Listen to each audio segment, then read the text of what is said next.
I'm Vicki, along with my daughters, Jasmine, Cecilia, and Hannah. We're the West Ladies. Welcome to our garden here at Homestead Blessings. Every spring, we're so amazed by the miracle of a tiny dormant seed coming to life. Gardening can be a lot of hard work, but with a little planning and some creativity, it can be an awesome adventure that the whole family will enjoy. So come along and we'll share gardening tips, techniques, and wisdom. Welcome to Homestead Blessings.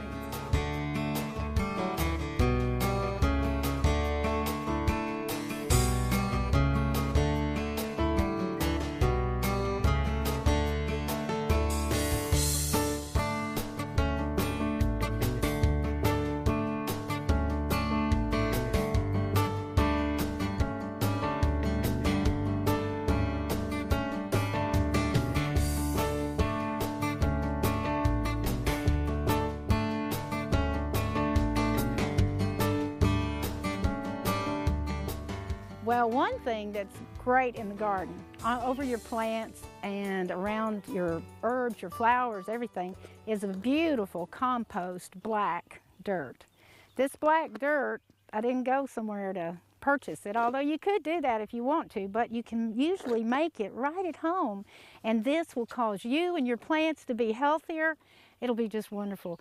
I'm going to be showing you that with some simple piles of straw, manure, and leaves and compost, simple things like that, you can turn all that into some very, very nice, rich additives for your garden. And many times you don't have to worry a thing about any fertilizer. So I'm going to show you, this is what our end result is, and I'm going to show you how we're going to put a little compost bin together.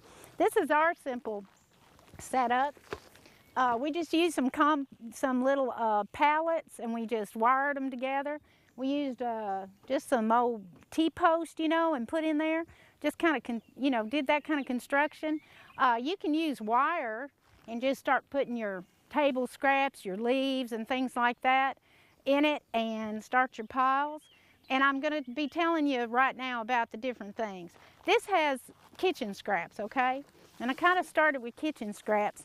Now, this has been kind of aging for a little while. The thing that I do really love about composting is you got to remember that if people give you a big fancy formula, you don't really have to worry too much, because eventually everything rots, okay? So you can just put something, get a little wire of some sort, get a couple of pallets or something and rig it up and start throwing your kitchen scraps and your leaves. I've kept this over here separate because yesterday I was looking in there and there's just a team of worms. And that's what you want to encourage. Isn't that great? Yeah, I see some right there. You see some? So this just has like vegetable peelings, scraps, kitchen scraps, eggshells. Right. It's a little bit of everything.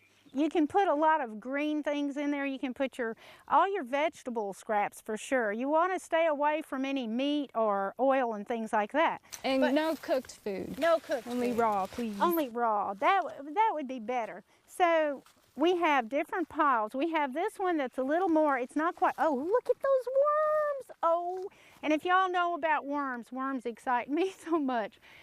There is a worm called a red wiggler, and they are wonderful, and they stay right on underneath about 6 inches under the soil.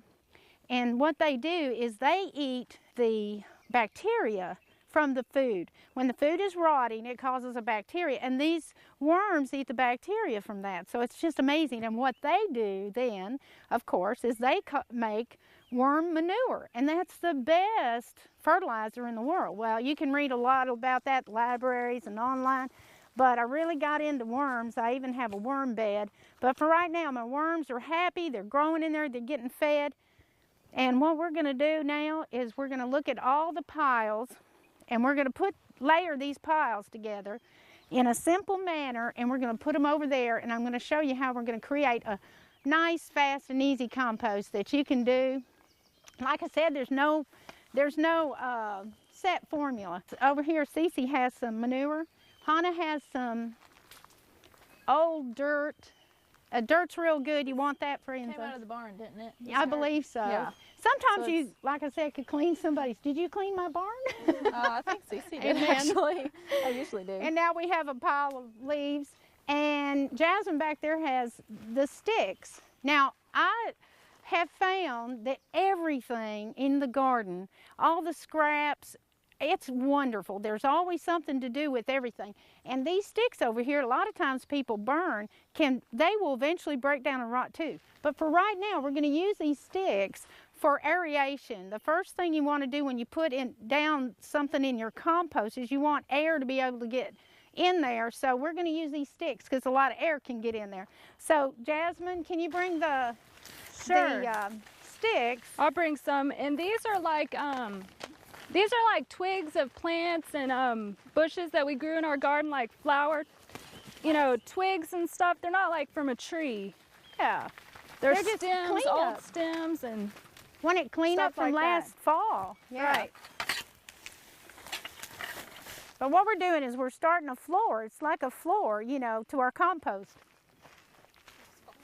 All right.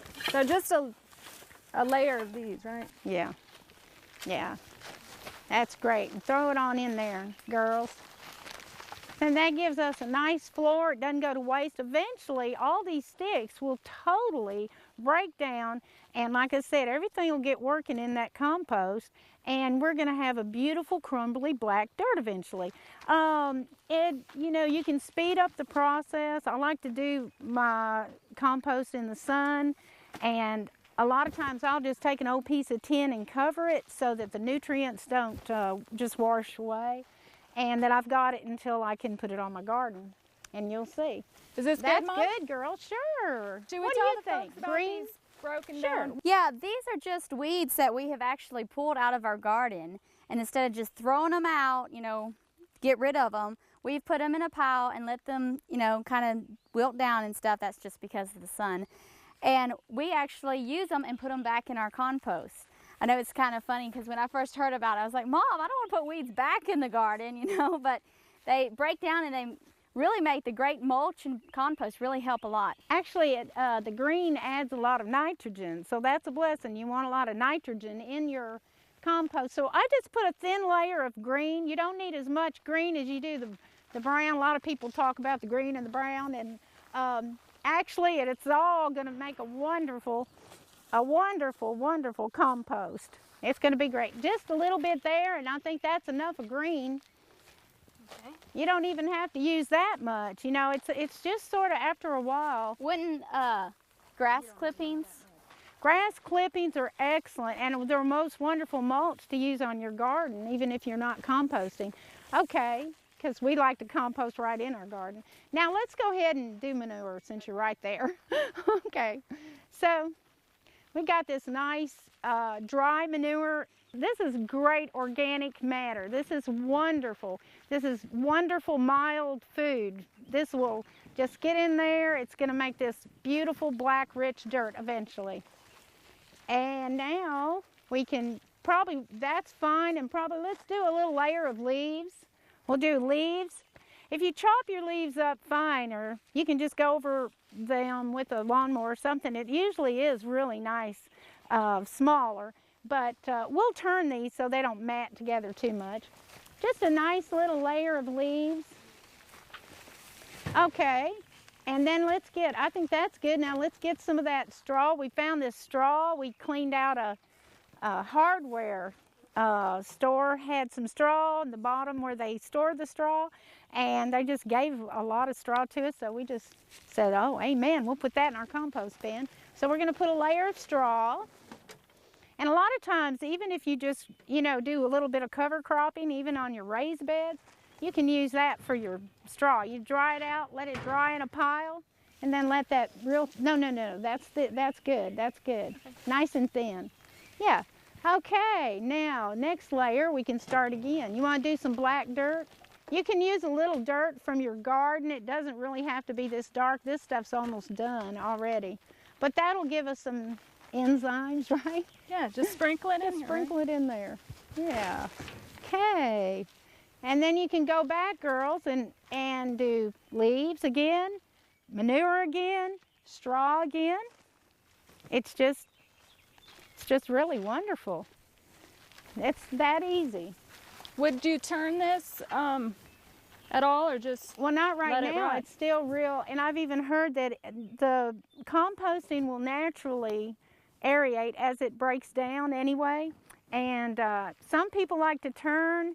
I like to put my stuff out in just different piles and restack it and do things like that. You can turn it if you like. You might get some crumbly dirt sooner, but it eventually all breaks down, makes nice crumbled dirt. I also like to go around buildings and other places where leaves have fallen, and I find the most wonderful dirt. So I hunt for my dirt a lot too, not just try to make it. Oh yeah, we didn't put any of that yet.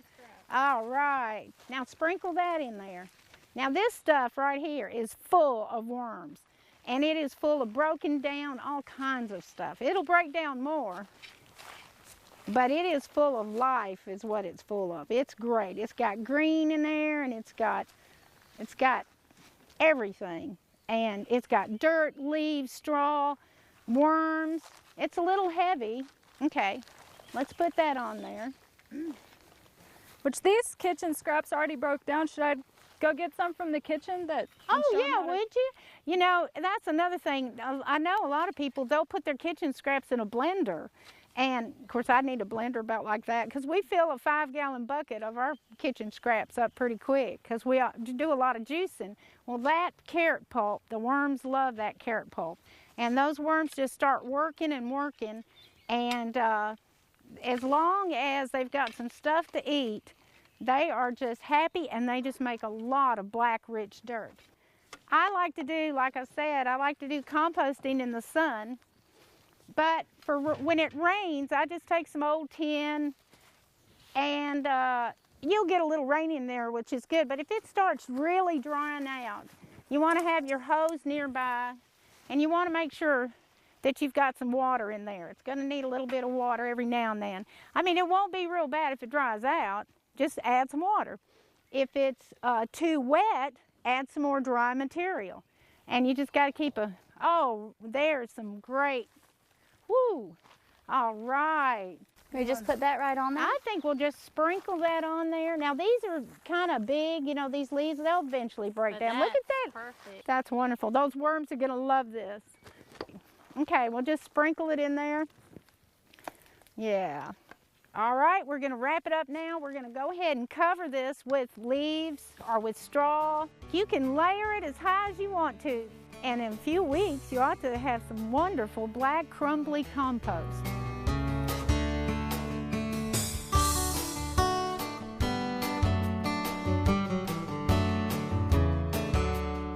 Now we're going to show you a little secret so you can get your plants in the garden faster or earlier. This is a fabric we have called row cover. It's a special fabric that's made to keep frost off the plants. So you want to get some row cover from a garden supply center. You might have to look for this. It's not as available, but it can be found. This is PVC pipe. And then Cece, tell us what you have. Well, we've got some rebarb here. And what we did is we just took this to our hardware store, and we had them cut it into pieces this size, like 12 inches. And what we do with these is we're going to hammer them in the ground, because you want your pipe to fit over right over the rebar. Okay, so let's start hammering the stakes in. Okay. You just want to hammer them in about 6 inches in the ground and leave 6 inches up to put your hoop on. And these are 3 or 4 feet, depending on what you're going to cover. Like broccoli loves cold weather, but it doesn't like killer frost. So if you're going to grow broccoli, you want to cut these about 4 feet so that it'll have room to grow under there. Okay, so we've put these in. How close together should you do each hoop? I think we measured about 3 feet apart. Okay, this is so easy, and it's so nice because those killer frosts, it's such a bummer to wake up after putting your nice broccoli and cauliflower out and found that a killer frost has come overnight and killed all your plants. It's nice to have someone to work with doing this. Thank you, Cecilia. You're welcome. Okay. And this doesn't have to be perfect, but it's now ready to spread our cloth over, which is our row cover cloth. And of course, this comes in all different sizes. I think this came in a 15 feet wide and 1,000,000 feet long or whatever. So measure your bed. You want to have plenty of room on the edges. Some people bury it on one side. We like to leave one side open so that we can get in and harvest or check our plants. Because you can leave this on until all danger of frost is over. The sunlight gets through, the rain, so you can just leave it on.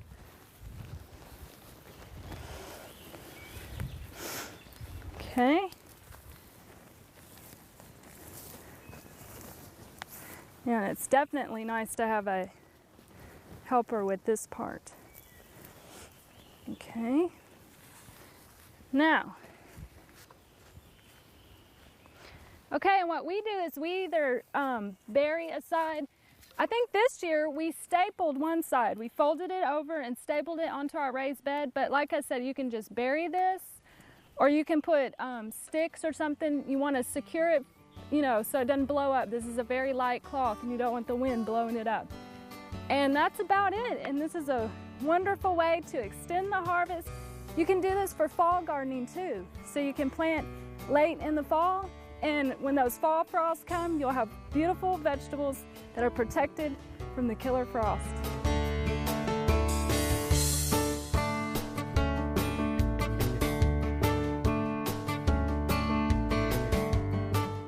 The next thing we're going to do is container gardening.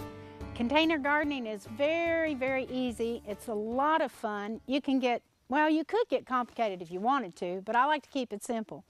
I'm going to show you first a really nice container. We built a couple of years ago these little wooden boxes. They're very easy to make, or you can find them a lot of times in flea markets or some kind of yard sale or something. Find some kind of little box. You could even put some grapevine on it. We drilled some holes in it so our water's going to go through here. Now this won't last for 100 years. So what we're going to do is we're going to use some recycled plastic, and we're going to line it with the plastic. Yeah. Hannah's going to give me a little help today, which I need. We're going to line it with the plastic, and we're going to fill this. We can go ahead and we'll just skip right over to here. We have one already filled. We'll fill the dirt. And what I like to do, here's my dirt, and I get this potting soil at a hardware store or a big large chain store, anything like that. Find some nice potting soil. I put it in a tub. I like to put a little bit of a type of material called perlite or vermiculite, and this makes your container very light. And what's so nice about, would you stir this in here for me, Hannah, a little bit? What's so nice about our containers, remember this, containers make it very, very easy to garden in an apartment. Maybe if you just live in the city and you're just in a, you know, you have a lot to do, you can take care of these little containers without a little time, with very little time. What we're going to do now, I'm going to get this one ready. This one's done and it's just really beautiful, but it only took minutes to make. Actually, after I have my plastic in, then I want to trim the plastic so it won't pop up here and show.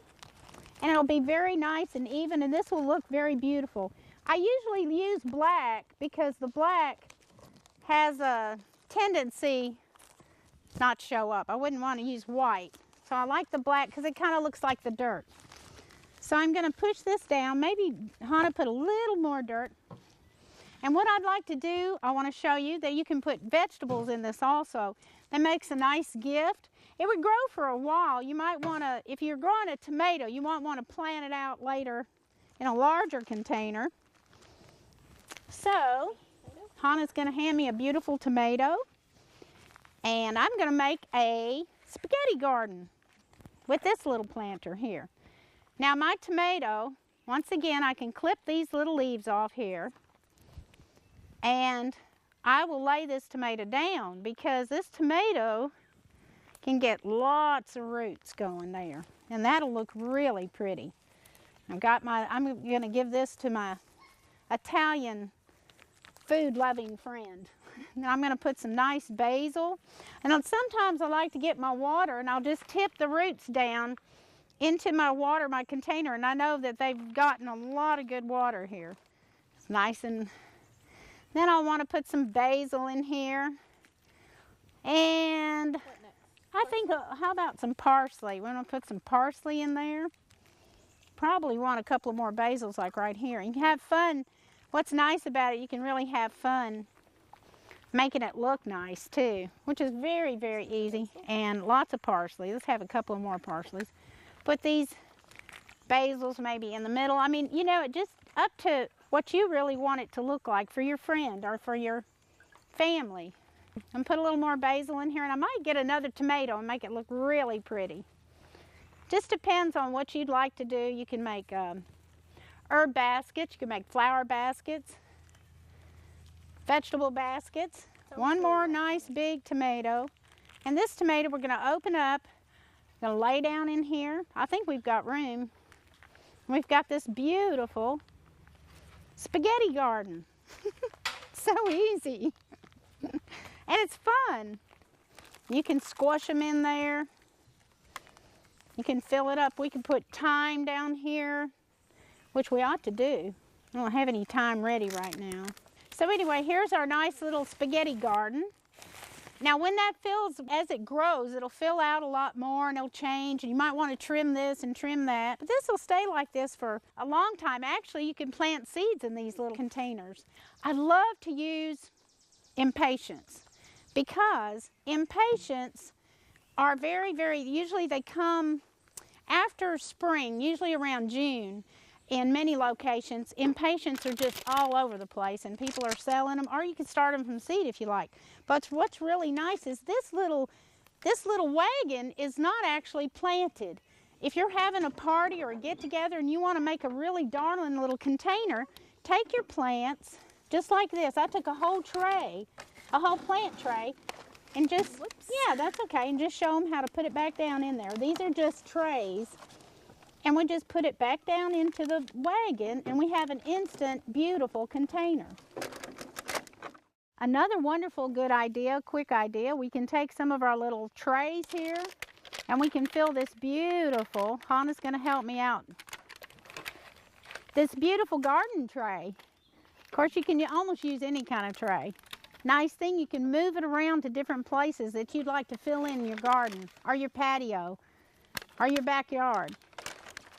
Get it as full as you can, and really the flowers just seem to like just spill over and it's just beautiful. Isn't that nice? And you can carry it anywhere. Do you want more? I love that. Should I fill it up more? Yeah, just go ahead and fill that up. I would like to encourage you that you can grow many of your cherry tomatoes and simple little vegetables like peppers, tomatoes, and things like that right in a container.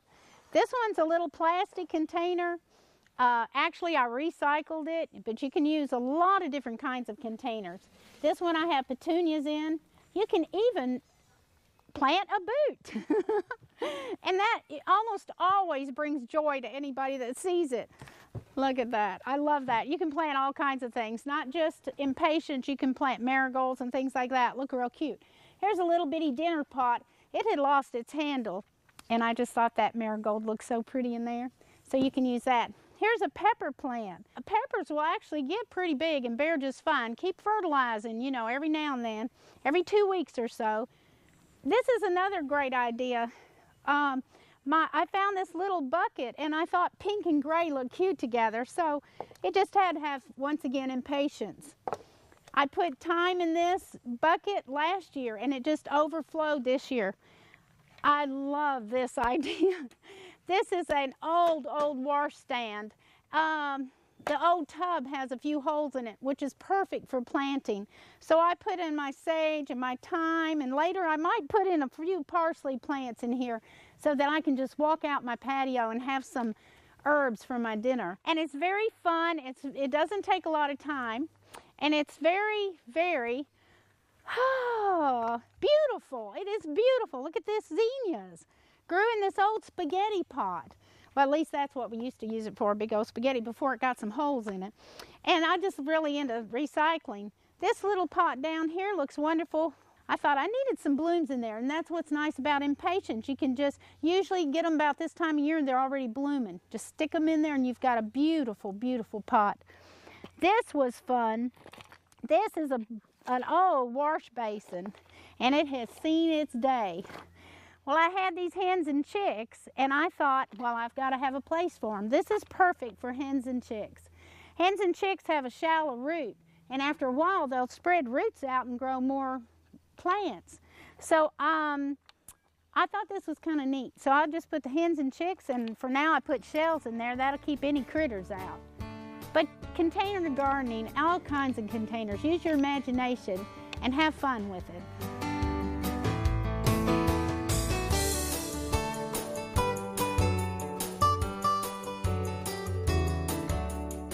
Hey, the great news about gardening is you don't need a lot of heavy equipment to grow a productive garden. We wanted to show you all some of the simple tools that we use. Right here we've got a digging fork, and this thing is just great to break up the ground if you need to, and dig around, dig potatoes with. It's just an all-around good tool. And like she said, you don't need big equipment. You don't need a tiller necessarily to do a small garden. This is a great tool to use to break up the ground for your beginning.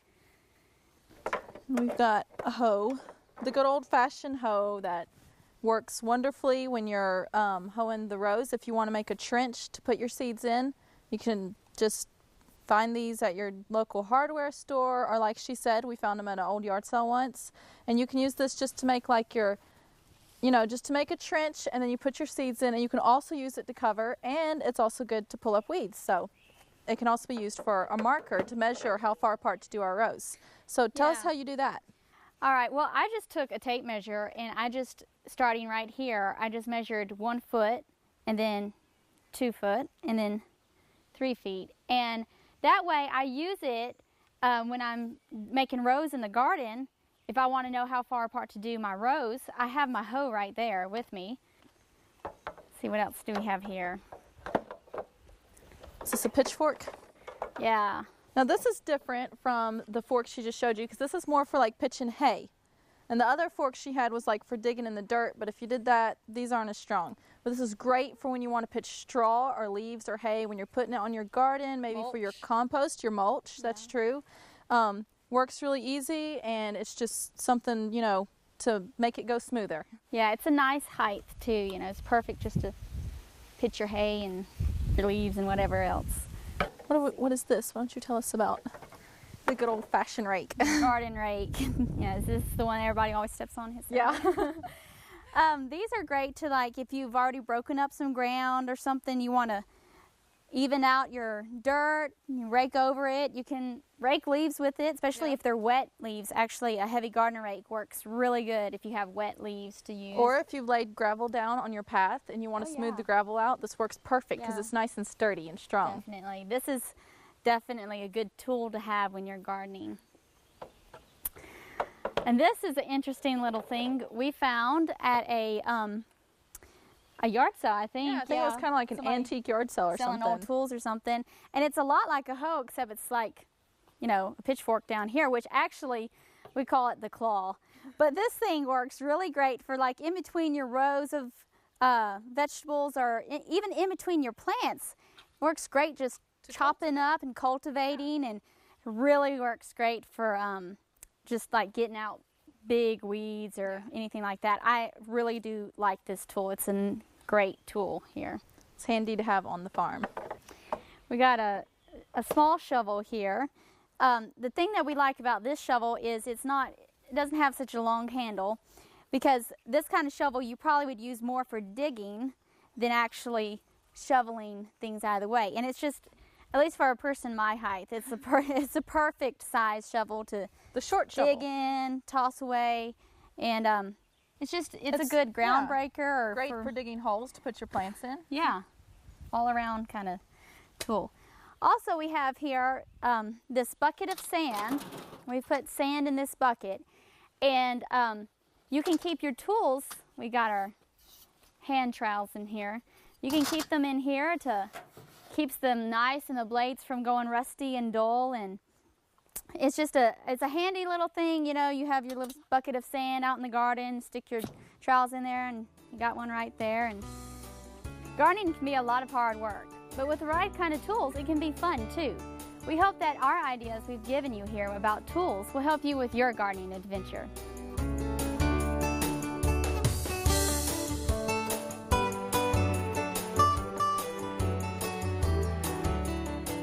Here we'd like to show you how you can make an instant garden with just a few things, whether you dwell in the city or the country, have a little bit of land or a big piece of land. Cecilia? All right, well, it's very simple. The first step we have done already here, as you can see, is we've taken some cardboard, some old cardboard boxes, torn them apart, and we laid them out flat here.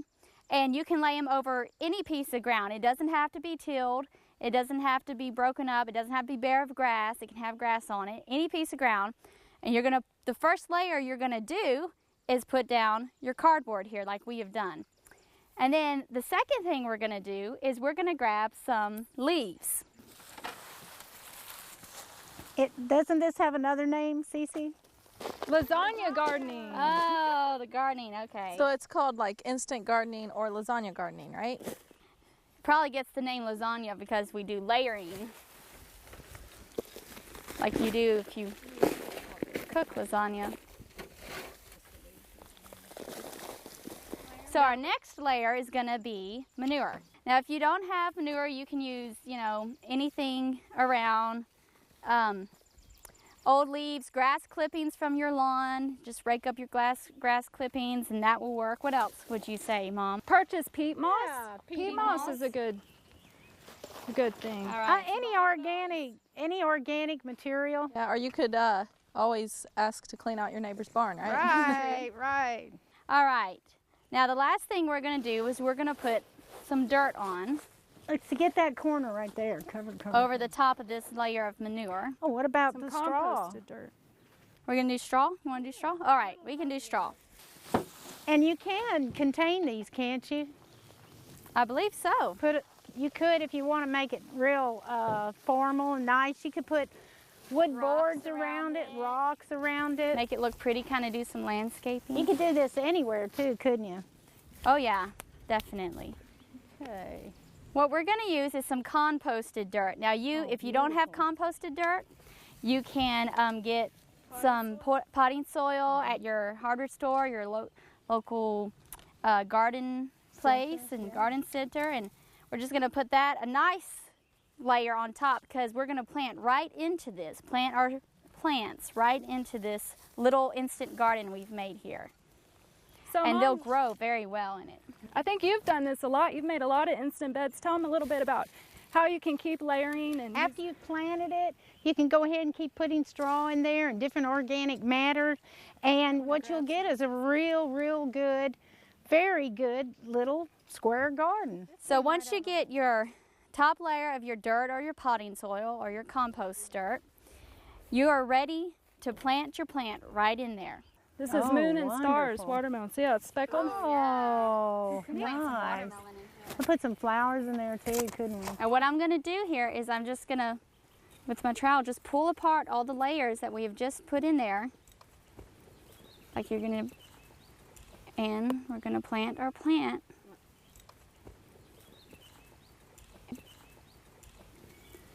Right in there.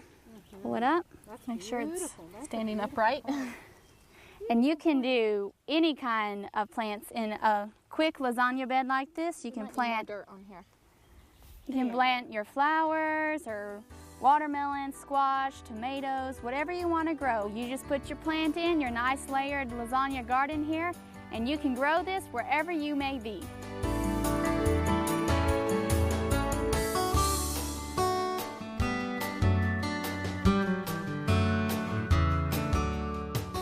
Okay, so first I have my 2 sticks here, my string. This is to mark off my row so I don't get it crooked. Keep it straight. You want to hammer it in? Yeah, we're gonna hammer it in right here first. 4 feet away? Say about 3 feet? 3 feet. These measuring sticks are just 2 sticks that we found, and they don't have to be real big, just whatever you can find. We have some string here we tie to, an end to each stick, and it's about as long, whatever however long you want your row is how long your string is. So if your row is 25 feet, then do 25 feet of string. If your row is 50 feet, then 50 feet of string. Do you want me to walk down with it? So what you do first is you're gonna put it down here, and I'm gonna hammer it into the ground. It doesn't have to be tight, just enough to stay in. Okay. You want me to walk all the way down to the row with it now? Yeah.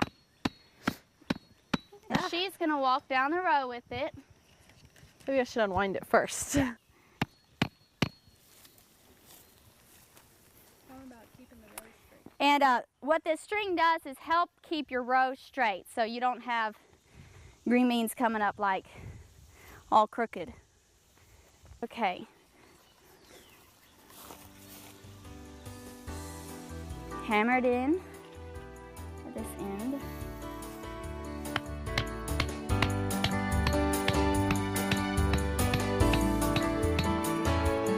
Okay.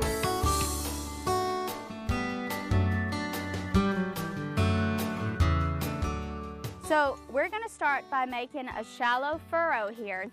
You just need about, I'd say about like that, about 2.5 inches deep.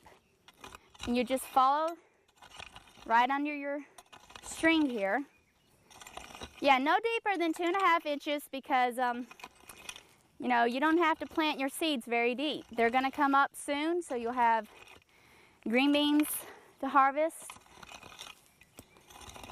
So now that we have a furrow going, what we're going to do is start planting our seeds in here. And we do them about 3 to 4 inches apart. They don't have to be very far apart, especially if you're doing bush beans.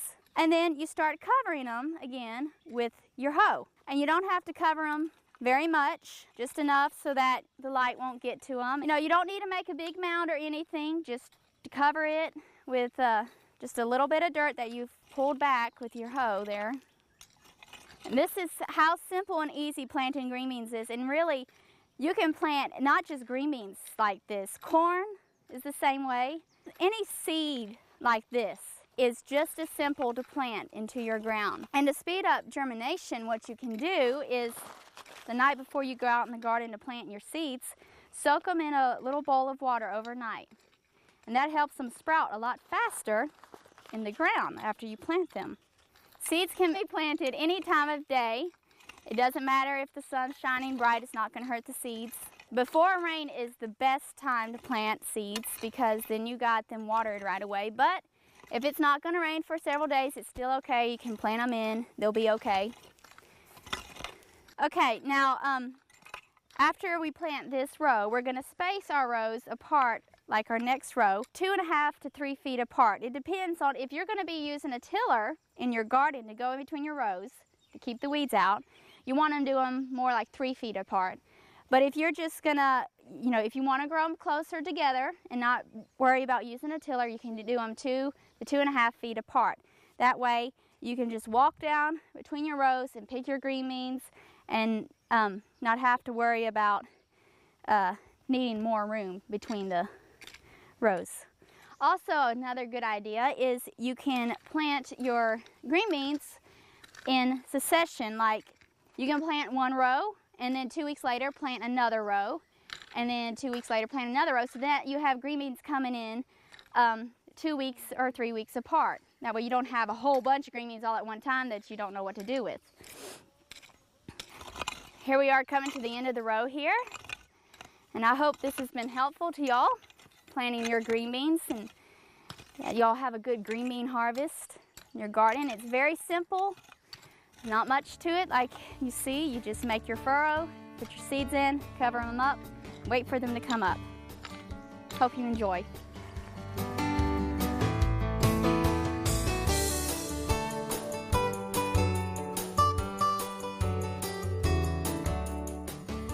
For this segment, we're going to teach you how to do the easiest potato patch ever.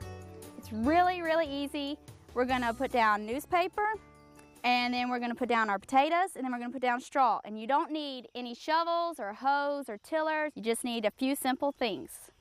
So, Hannah, if you want to help me, we'll put down the newspaper first. We're just going to spread it out like this.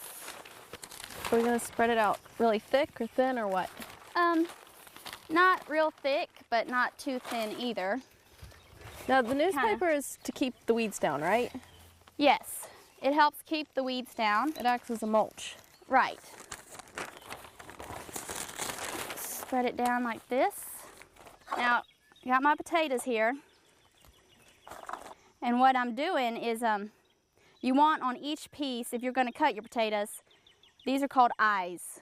And this is where the plant is actually gonna come out here and sprout out. If you wanna cut them. If you cut your potatoes, you'll have more potatoes, but they're not gonna be very big. But if you can leave them whole like this and just lay them down. And if you plant them like that, you'll get bigger potatoes, but not a huge yield. And since these aren't very big potatoes, I'm not gonna cut them up. I'm just gonna set them here on the newspaper about 9 to 12 inches. You don't have to be exact. It's just really simple thing here. Put them down like this, right on top of your newspaper. We're not gonna cut any of these out? No, just leave these whole.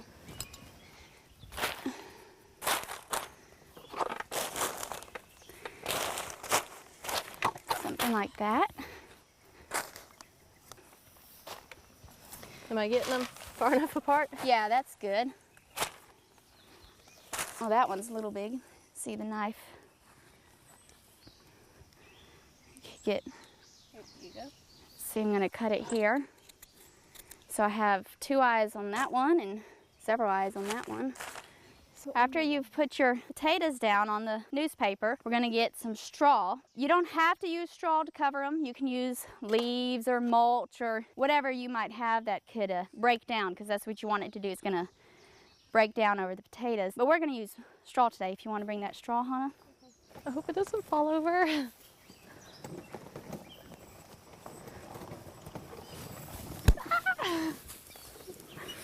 Here, you pull and I'll hold it, okay? We'll just start right here. All right. So how thick are we gonna do the straw? About, say, 3 or 4 inches thick. Just kind of spread it over it like that. Make sure you're covering your newspaper. And your potatoes. Right. The most important thing about potatoes is you don't want the light to get to them. They need to be in the dark. In a few weeks, after it rains and stuff, this straw is going to break down, and we'll add 4 or 5 more inches of straw or leaves or hay, whatever you have. And you just, as your potatoes grow, because the green plants will come up through this straw as they grow, you just add more straw or your leaves. And you keep adding. And pretty soon, you'll be ready to harvest your potatoes. And you didn't have to use a tiller or a shovel or a hoe. Nothing.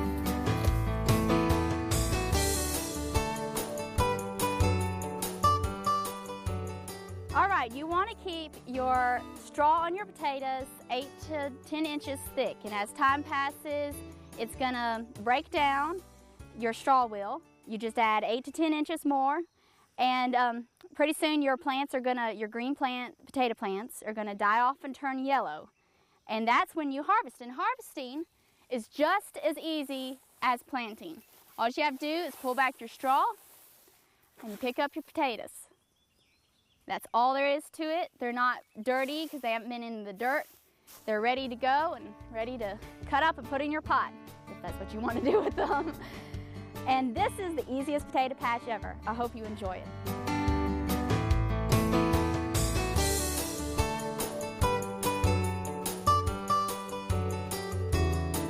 One thing people do worry about in gardening are bugs. And although bugs are a reality, they aren't all bad. There are some good bugs. But as you can see here, we've got some cabbage worms eating holes in our cabbage plants here. And one of the best ways to keep away these worms is to put wood ashes down at the base around on the ground around your cabbage plants. It works amazing. It is so good to keep these worms away. So we're just going to sprinkle some ashes here. Let me help with this. Like at the base, all around. Now, how thick would you do that? I think you would only want to do probably, what, an inch thick, maybe 2 inches thick, something like that. Yeah. 2 inches is probably good. Spreading it around. And I mean, I was amazed when we first tried this. I was like, okay, ashes, whatever. But we tried it and it worked really good. So the bugs don't like the wood ashes, but it's okay for the cabbage, right? Yeah, it's definitely to keep the bugs off, and it doesn't bother the cabbage either. Now, you probably, you wouldn't have to do this around your corn or your bean plants, but it works great for cabbage. Oh, that's wonderful. Well, maybe we'll get rid of some worms, huh? Another thing that we can do too is we can let this nice wormwood plant came up all by itself volunteer. I have a lot of herbs that kind of deter the cabbage worm and cabbage moth, and usually this would really help in the garden to have a wormwood like this. The wormwood just does, as you see, this is not bothered at all by bugs and worms and things. So this is a real good thing to do too, is find out what your herbs are that would deter the harmful bugs and insects. So Jasmine's going to tell us about the beautiful nasturtiums. We planted these nasturtiums next to our squash plants because they're a wonderful thing to keep away different pests in the garden, especially aphids. And this squash looks to be doing pretty good. Let's go check out our other squash.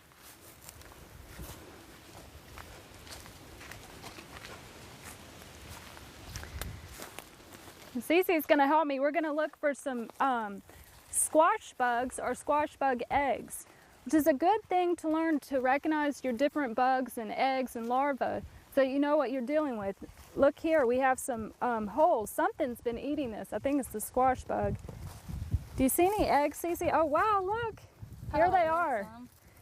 See how they're all in a little cluster there? These are eggs from the squash bug. And we do not want these here. So we're just gonna, whoops, squish them with our fingernails. You wanna squish some? I'm gonna try. You could also just pick this whole leaf off if you don't wanna squish them. But checking over your plants, it's a little, time consuming, but it's well worth the effort so that you will be eating your veggies instead of the bugs.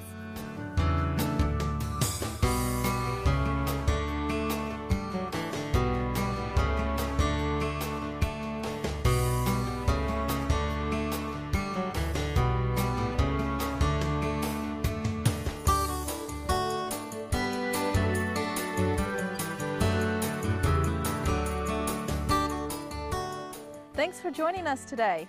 There's a special joy that comes from sitting down to a meal table full of food that you grew in your garden. We hope our garden has been an inspiration to you and that you'll grab a shovel and dig in. We'll see you next time right here at Homestead Blessings.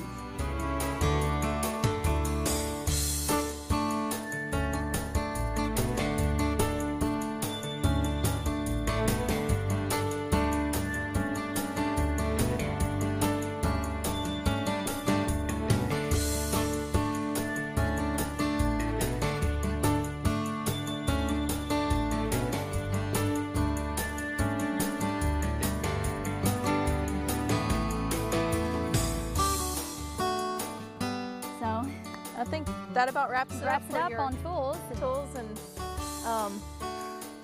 But with the right kind of tools, it can be a lot easier than, sorry. That's feeding those worms that are going to be doing our work. Well, Bella, come on, out of the garden. sorry, my dog's a raw foodist. Bella, come here, come on.